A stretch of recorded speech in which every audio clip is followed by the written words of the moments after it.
ఆడవాళ్ళ జాతకంలో శుక్రుడు నీచంలో ఉంటే భర్త సంపాదించడు అని శాస్త్రం చెప్తుంది.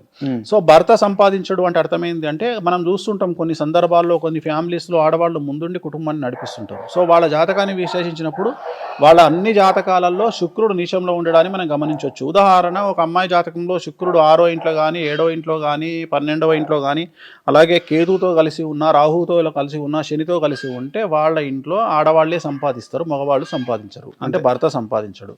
సో భార్య సంపాదన మీద గెటాన్ అవుతారు. దీన్ని శుక్రదోషం అంటాం. అలాగే కొన్ని సందర్భాలలో పుట్టినటువంటి సంతానంకు మగపిల్లలు పుడితే ఇంట్లో ఆ మగపిల్లల జాతకంలో శుక్రుడు కేతువు కలిసి ఉంటే టెస్టికల్స్కు ప్రాబ్లం వచ్చే అవకాశం ఉంది. కొన్ని సందర్భాలలో శుక్రుడు కుజుడు కేతువు కలిసి ఉంటే వాళ్లకు టెస్టికల్ క్యాన్సర్ వచ్చే అవకాశం ఉంది.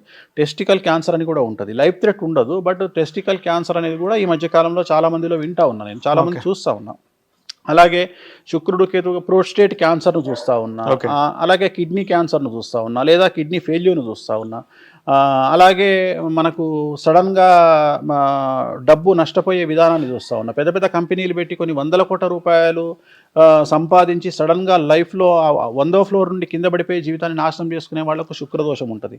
సో ఇలా శుక్రదోషం ఉండేవాళ్ళు కొన్ని నియమాలు పాటించి కొన్ని రకాల పూజలు చేసుకోవడం వల్ల శుక్రదోషం నుండి నివారణ ఏర్పడుతుంది. అలాగే అలాంటి వాళ్ళు ప్రతి శుక్రవారం నాడు ఎల్లో కలర్ షర్ట్ కానీ టీ-షర్ట్ కానీ బట్టలు కానీ వేసుకోవడం వల్ల శుక్రదోషం నుండి బయటపడేటువంటి అవకాశం ఉంటుంది. ప్రతి శుక్రవారం